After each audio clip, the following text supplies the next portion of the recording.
Assalamualaikum warahmatullahi wabarakatuh. Perkenalkan, nama saya Rosa Amelia dengan NIM 2021 A1H137.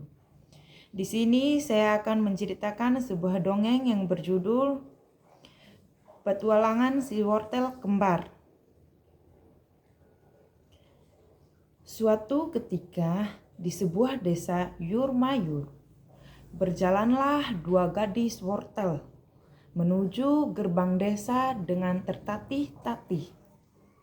Kedua gadis itu adalah Wortelira dan saudara kembarnya yaitu Wortelura.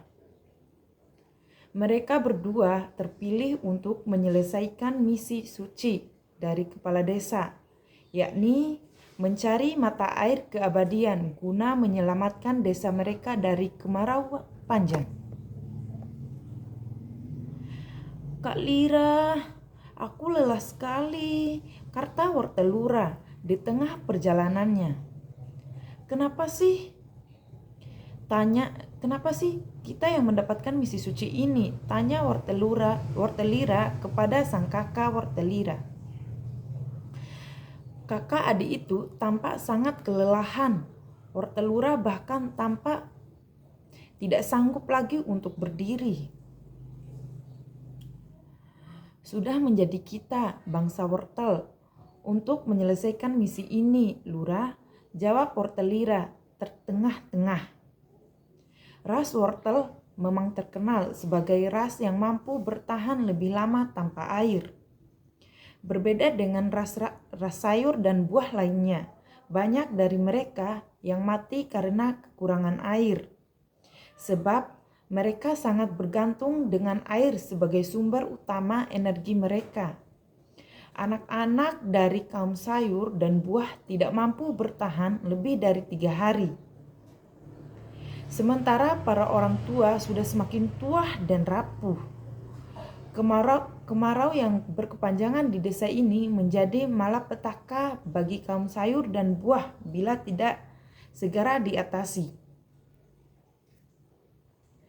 "Tapi kemana kita harus mencari, Kak?" tanya Wortelura kepada sang kakak dengan putus asa. "Sudah hampir 1 bulan kita mencari ke setiap pelosok, tapi tak juga menemukan mata air keabadian itu." "Ada suatu yang belum kita datangi, Lurah," jawab kakak lirih. Ada keraguan-raguan dalam suaranya. "Hutan berencana." "Oh, tidak," kata Lira. Kata Wortelura terpekik. "Jangan hutan berencana. Aku tidak mau ke sana." Namun Wortelira dan Wortelura tidak punya pilihan lain. Hutan bencana adalah satu-satunya tempat yang belum mereka datangi setelah perdebatan panjang. Akhirnya mereka memutuskan akan pergi ke hutan bencana besok pagi. Meskipun masih ada rasa takut di benak kedua wortel kembar. Ketakutan Wortelura terhadap hutan bencana bukan tanpa sebab. Ada banyak mitos yang terdengar.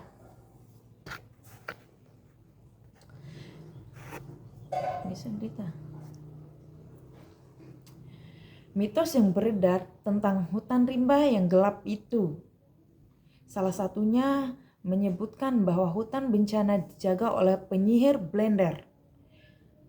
Blender itu penyihir yang jahat. Penyihir itu bisa dengan sekejap mengubah sayur dan buah menjadi segelas jus. "Kak, aku takut," bisik Wortelura saat melewatkan hutan daun bawang. "Sepertinya kemarau panjang juga melanda hutan yang melebat ini. Daun-daun bawang tampak terlukai lemas. Sebagiannya sudah mati." "Tenang, Lura. Aku di sini," kata Wortelira mencoba menenangkan adiknya, walaupun ia sendiri juga merasakan takut. Mereka menempuh hutan daun bawang dengan hati-hati. Perjalanan mereka cukup panjang sampai akhirnya mereka berhasil keluar dari hutan mati tersebut. Sekeluarnya mereka dari hutan mengerikan itu, Wortelira dan Wortelura melihat pemandangan yang sama sekali sangat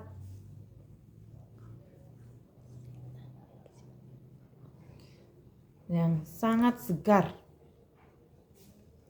Di sebelah kiri hutan, tampak para seledri sedang berlayun dan ranting-ranting pohon apel. Sementara kawanan tomat sedang asik mandi dan berenang di danau yang berada di tepat tengah-tengah hutan. Di atas mereka tampak kerumunan selada yang bertebarangan ke senari kemari. Semua tampak bahagia dan suasananya sungguh menyenangkan. Lalu kedua wortel kembar menoleh ke kanan. Tiba-tiba sebuah blender besar berdiri di tempat samping mereka. "Ah!" teriak Wortelira dan Wortelura bersamaan. Mereka terkejut dan kehadiran si penyihir blender dengan ketakutan. Mereka langsung bersembunyi di balik pohon besar. "Oh, jangan takut anak manis. Oh, jangan takut anak manis." Terdengar suara berat dari arah danau. "Perkenalkan, aku Blendri. Hendak apa gerangan kalian datang ke hutan bencana ini?" Wortel-wortel cantik. Oh, Wortelira dan Wortelura terdiam mendengar sapaan hangat dari Blendri. Rasa takut mereka sedikit berkurang, lalu perlahan mereka keluar bersembunyi dari pohon tersebut. "Jangan sakiti kami, penyihir," kata Wortelira memohon. "Kakak, kami hanya mengambil sedikit air dan air keabadian," jawab Wortelura, memberanikan dirinya dengan "Jangan jadikan kami jus," pintanya. Ho. Blendri kembali tertawa. Seluruh tubuhnya berguncang. Sepertinya berita tentang penyihir Blendre dari hutan bencana ini sudah menyebar. "Baguslah," kata Blendri. Apa maksudmu?" tanya Wortelura dengan suara lirih. "Aku memang sengaja menyebarkan berita bohong itu, anak-anak," jawab Blendri, "agar tempat tinggalku tetap terjaga," katanya, sambil memperlihatkan tempat tinggalnya yang begitu asri. Wortelira dan Wortelura mendengar penjelasan Blendri dengan terpana. Mereka tidak percaya bahwa ternyata Blendri tidak seseram yang mereka bayangkan. Mereka pun akhirnya tidak takut lagi kepada Blendri, si penyihir blender. "Maafkan kami, Tuan Blendri," kata Wortelira. "Tapi kami tidak punya banyak waktu. Kami harus segera membawakan air dan mata air keabadian ke desa kami, Desa Yurmayur yang sedang dilanda kemarauan panjang. Bisakah Tuan memberikan kami sedikit air itu?" pintanya kemudian dengan sangat sopan. "Oh, tentu anak manis." "Oh," ucap Blendri. Kemudian blender itu langsung memanggil anak-anaknya. "Anak-anak, kemarilah. Saatnya kita menolong kedua wortel cantik ini," seru Blendri sambil tersenyum membawa Wortelira dan adiknya. Langsung saja para tomat, seledri, selada, apel, dan mangga mengitari Blendri. Begitu pula dengan sayuran dan buah-buahan lainnya. Mereka membentuk lingkaran besar-besaran dengan bernyanyi. Ayo, mari bantu kawan kita yang membutuhkan bantuan Tuan Blendri dengan ramuan ajaib dari kami." Blendri membuka tutupannya dan anak-anaknya masukkan air di danau yang jernih. Lalu masing-masing dari mereka melompat ke atas blendery dan meneteskan sari buah dan sayur. Ramuan ajaib kami, kami berikan kepada mereka yang pemberani, ucap anak blendery yang bernyanyi dengan riang.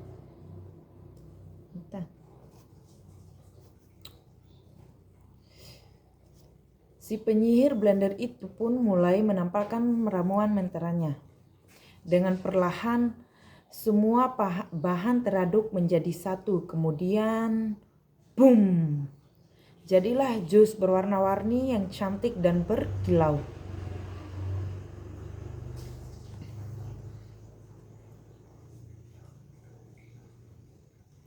Wahai wortel-wortel cantik yang cantik, ini adalah air yang kalian cari, kata blendery, sambil meneteskan sedikit jus kepada si kembar yang terlihat mulai layu.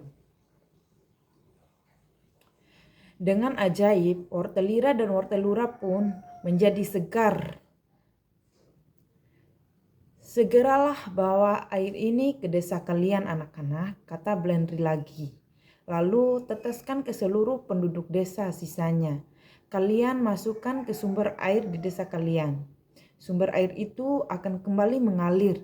Sambil mengangguk, kedua wortel itu pun menerima pemberian blendery dengan senang hati. Segera mereka meninggalkan hutan bencana.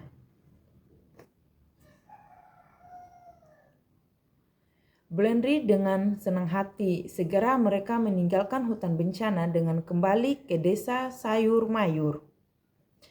Perjalanan panjang yang dialami kedua kakak adik yang mengajarkan mereka bahwa ternyata hutan bencana tidak semengerikan namanya. Nama tersebut sengaja diberikan untuk menjaga keasrian hutan tersebut. Wortelira dan wortelura pun berjanji akan ikut menjaga hutan tersebut. Mereka juga berjanji akan mengajak warga desa Yurmayur melestarikan hutan bencana agar tempat tinggal blendery dan anak-anaknya tidak rusak. Selain itu juga agar mata air keabadian tetap terjaga. Menurut wortel kembar itu, begitulah cara yang tepat untuk membalas jasa blendery dan anak-anaknya. Sebelum menghilang dari pandangan, si kembar kembali melambaikan tangannya dan meneriakkan ucapan terima kasih dan selamat tinggal. Terima kasih Tuan Blendery, terima kasih teman-teman, selamat tinggal. Ya, sampai jumpa anak-anak. Selalu ingat manfaat sayur dan buah ya, teriak Blendery dari kejauhan. Nah, catatan dalam dongeng ini menampilkan wortel sebagai tanaman sayur buah yang kuat, yang mampu bertahan tanpa air.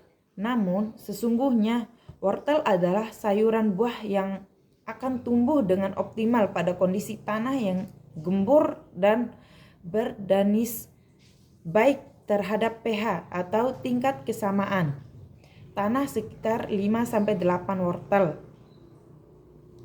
termasuk dalam famili yang berasal dari Asia Tengah.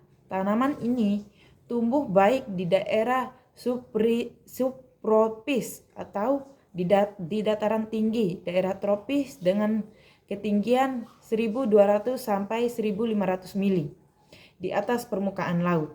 Wortel membutuhkan suhu optimal 15 sampai 21 derajat dan cukup air terutama pada awal pertumbuhan untuk menunjang pertumbuhan dan perkembangan daun dan akar.